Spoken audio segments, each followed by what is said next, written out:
In 1994, a man walked away from a $1 million Wall Street career to sell books out of his garage. For the next 9 years, his company would lose money, bleed cash, burn through investor dollars while everyone called him insane. But today, that garage operation controls nearly 40% of all online commerce in America. It's worth over $1 trillion, and the man who started it became the richest person on Earth. This is not a story about quick wins or overnight success.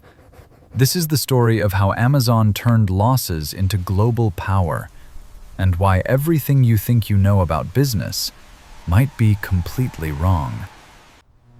The year is 1994, and Jeff Bezos is sitting in a Honda Accord, driving cross-country from New York to Seattle, his wife behind the wheel while he's in the passenger seat, typing a business plan on a laptop. He's just quit his job as senior vice president at D.E. Shaw, one of the most prestigious investment firms on Wall Street, and his boss tried to talk him out of it, while his colleagues thought he'd lost his mind. But Bezos had seen something nobody else was paying attention to. The internet was growing at 2,300% per year. Not 23%, but 2,300%. And he knew this wouldn't last forever. Knew that if he didn't act immediately, the opportunity would disappear. So he made a list of what could you sell online that would actually work. And books came out on top, because there were millions of titles. No single store could stock them all, and people already knew what they were buying, so they didn't need to touch the product first.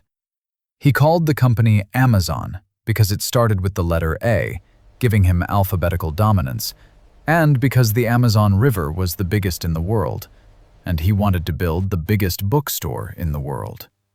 When he arrived in Seattle, he set up shop in his garage, built wooden desks out of old doors from Home Depot, and hired his first employee off a Usenet posting. In July 1995, Amazon.com went live, and within the first month, they were shipping books to all 50 states and 45 countries, with no advertising, just word of mouth. Everyone around him was celebrating, but Bezos wasn't interested in early wins, because he was playing a completely different game.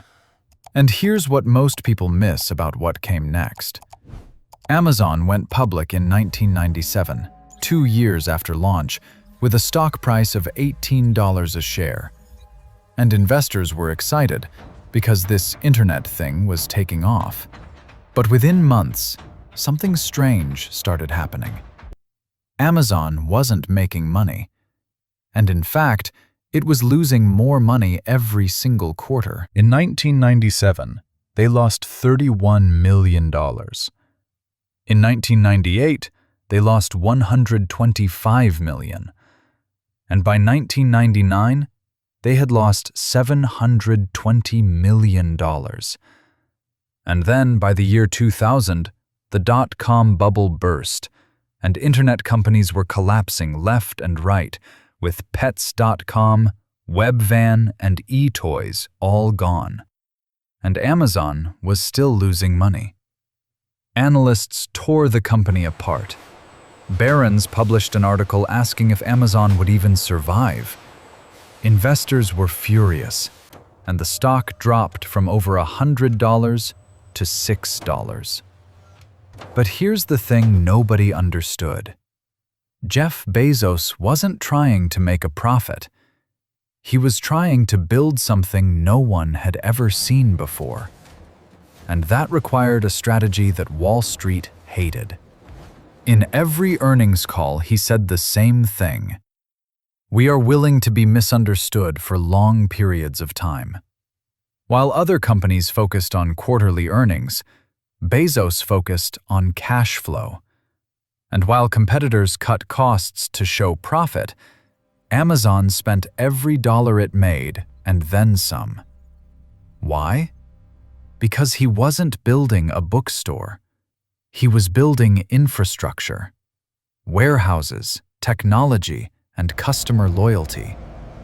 He was building a machine that could sell anything to anyone, anywhere, faster and cheaper than anyone else. And once that machine was built, the profits would come automatically. But this is where Amazon shocked the world with what they did next. Most businesses operate on a simple formula of make product, sell product, keep the profit. But Amazon flipped that completely because Bezos built the company on one single obsession: the customer. Not the shareholder, not the competitor, but the customer. Every decision, every investment, every new feature started with one question, which was, does this make the customer's life better? Lower prices? Yes, even if it kills the margin. Faster shipping? Build warehouses near every major city. More selection? Invite third-party sellers even if they compete with you. This was insane to traditional retail because you're supposed to maximize profit per sale.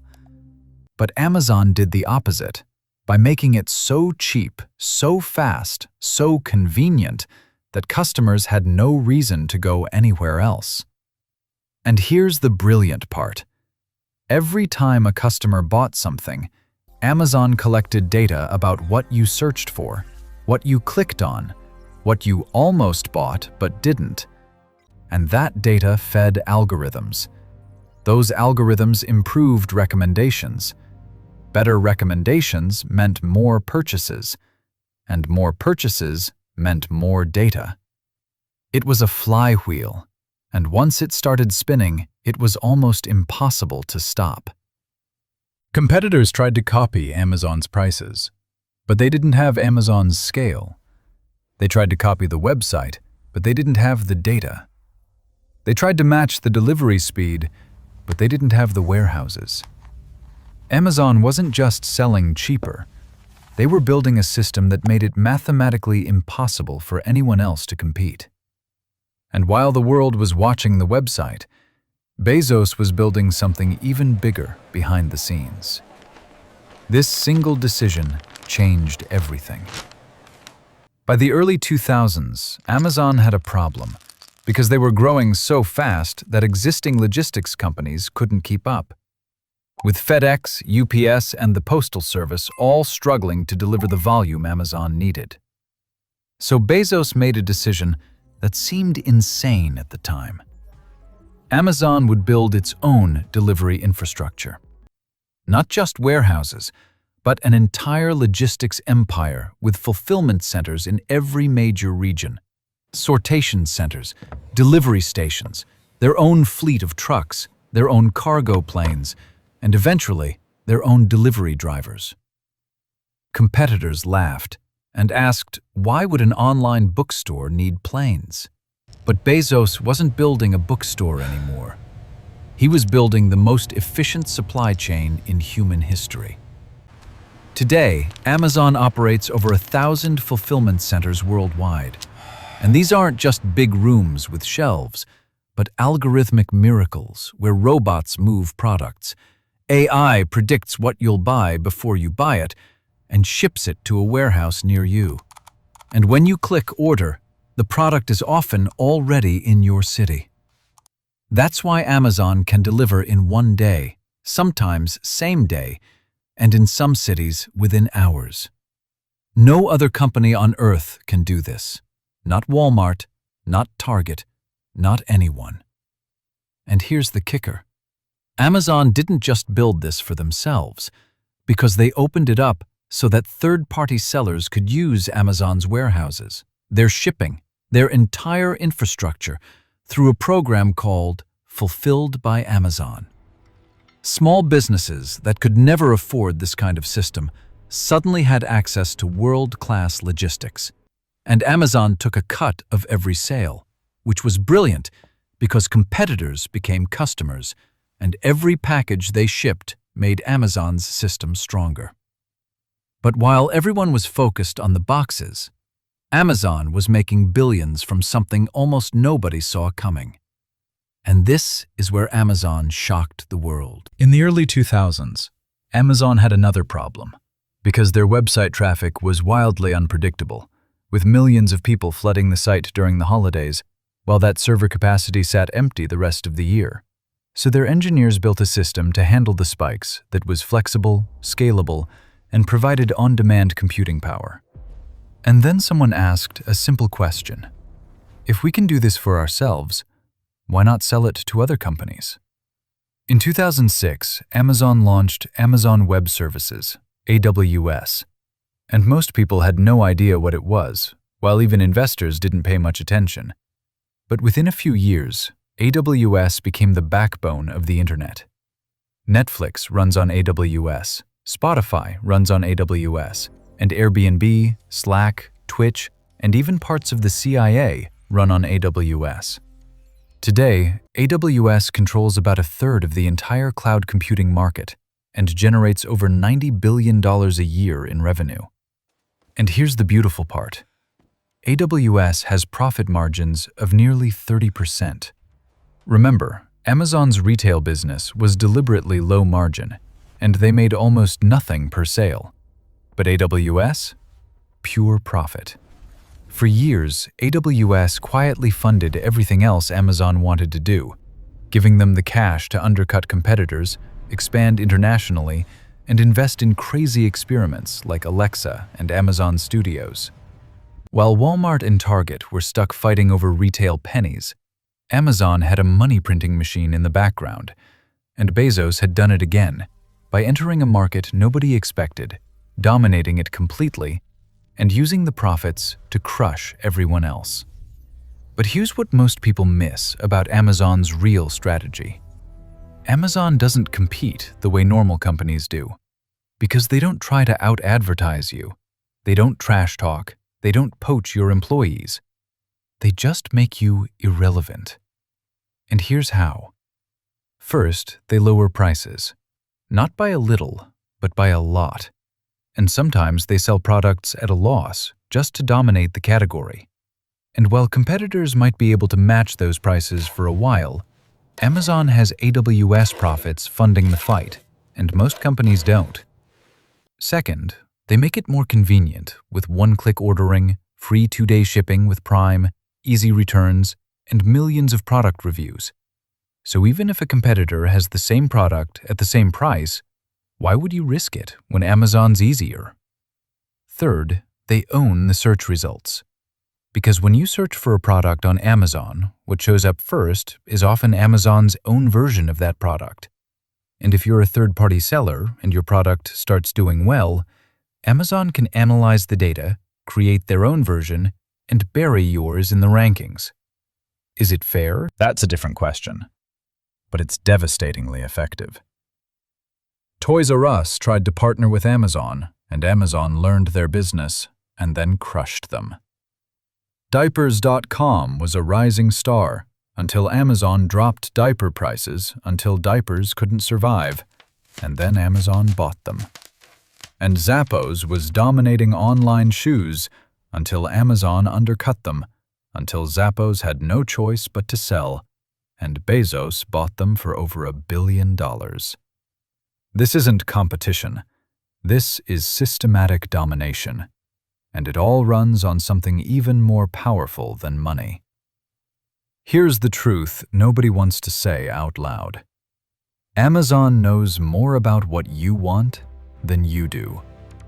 Because every search, every click, every product you looked at but didn't buy, every review you read, and how long you hesitated before checking out is all recorded, all analyzed, all fed into algorithms that predict your behavior with terrifying accuracy. This isn't just about recommendations, it's about control. Because Amazon knows which products will sell before they even launch. They know what price point makes you click buy, and they know when you're most likely to impulse purchase. And they use that data to decide what to make, what to promote, and what to bury. If you're a seller on Amazon, you're not really running your own business. You're renting space in Amazon's ecosystem, and they control every variable, because they can change the algorithm and destroy your sales overnight. They can copy your product and outrank you. They can raise fees whenever they want, and you have no leverage. Because where else are you going to go? Amazon has built a system where leaving is more painful than staying, even if you hate the terms. And that's not just smart business, that's control. And it's made Amazon more than just a store. It's made them an empire. Let's zoom out and see what Amazon actually is today. Because it's not a bookstore, and it's not even just an online retailer.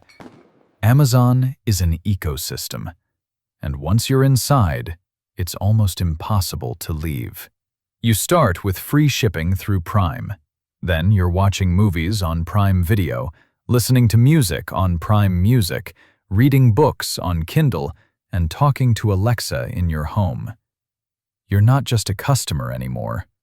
You're locked in. Amazon bought Whole Foods, so now they're in your grocery store. They launched Amazon Pharmacy, so now they're in your medicine cabinet.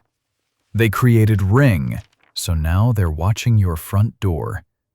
And they built Amazon Advertising, so now they're competing with Google and Facebook. Every new business isn't just a side project. It's another layer of control. And it all feeds back into the flywheel. Because more services means more reasons to stay. More reasons to stay means more data. More data means better targeting. And better targeting means more purchases. Today, nearly half of all online shopping in the United States happens on Amazon. And if you're selling something online, you almost have to be on Amazon. And if you're on Amazon, you're playing by their rules.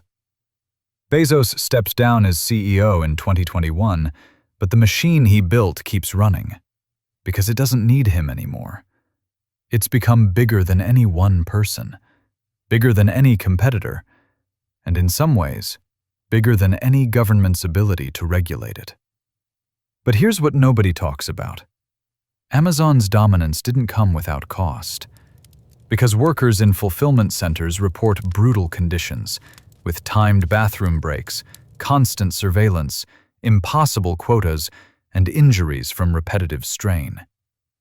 Drivers urinate in bottles because they can't afford to lose time on their routes. Some collapse from exhaustion, and others are fired by an algorithm without ever speaking to a human.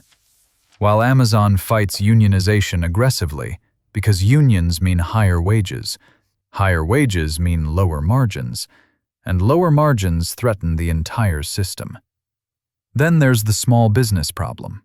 Because yes, Amazon gives small sellers access to millions of customers, but it also traps them, since sellers become dependent on the platform, and Amazon takes a bigger cut every year. Fees now eat up nearly 50% of revenue for many sellers, and if you complain, Amazon can just suspend your account with no appeal and no explanation. Critics call Amazon a monopoly, and the company responds by saying they're still just a fraction of all retail, which is technically true. But online, they're the empire. Regulators in the US and Europe are circling with antitrust investigations, lawsuits, and threats to break up the company. But here's the problem. Amazon is really good at what they do. Customers love them. Prices are low, shipping is fast, and convenience is unmatched. So how do you regulate a company for being too good at serving customers? That's the question governments are struggling to answer. But whether you think Amazon is a villain or a visionary, there's no denying what they've accomplished. And there are lessons here. Powerful lessons for anyone trying to build something that lasts. So what can we actually learn from Amazon's rise? First, think long-term. Because Bezos was willing to lose money for nearly a decade because he knew the payoff would come later. And most people can't delay gratification for 9 days, let alone 9 years. So if you want to build something that lasts, you have to be comfortable being misunderstood, criticized, and even mocked. Because the crowd is always focused on the short term, and the crowd is usually wrong. Second, obsess over the customer, not the competition. Because Amazon didn't win by copying Walmart or Barnes & Noble, they won by asking, what does the customer actually want? And then building backward from that answer. And if you're always looking at your competitors, you're always one step behind.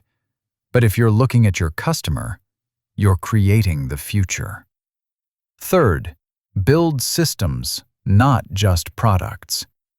Because Amazon didn't just sell books, they built a logistics network, a cloud platform, a data engine, and an advertising machine.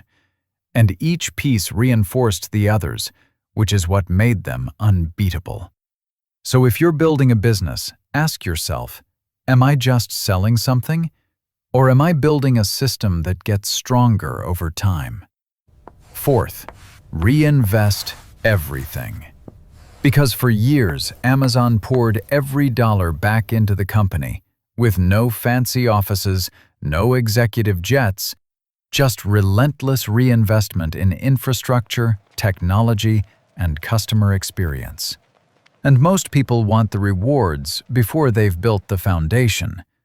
But Amazon did the opposite. Fifth, use data like a weapon. Because Amazon didn't just collect data, they weaponized it.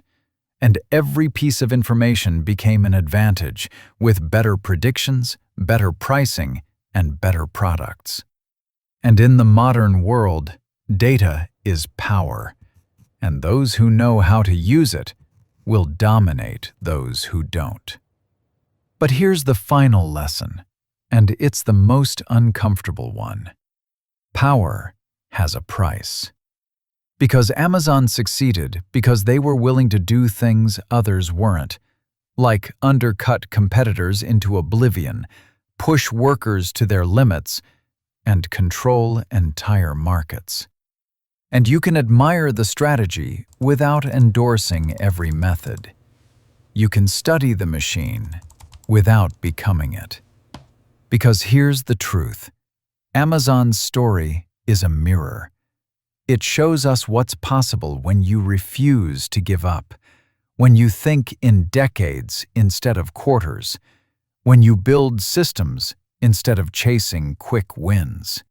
But it also shows us what happens when growth becomes the only goal, when efficiency trumps humanity, and when winning means crushing everyone else. In 1994, a man walked away from safety to chase an idea nobody believed in. He lost money for years, survived a market crash, and fought off critics who said he'd never make it.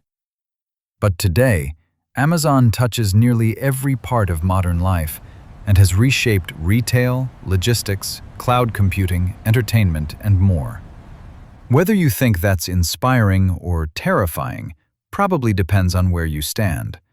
But one thing is certain. Jeff Bezos didn't build Amazon by following the rules. He built it by rewriting them. And the question you have to ask yourself is this: what rules are you still following that are keeping you from building something that lasts? Because the game has changed, and the winners of the next decade won't be the ones who play it safe. They'll be the ones who see what's coming and build toward it before anyone else believes.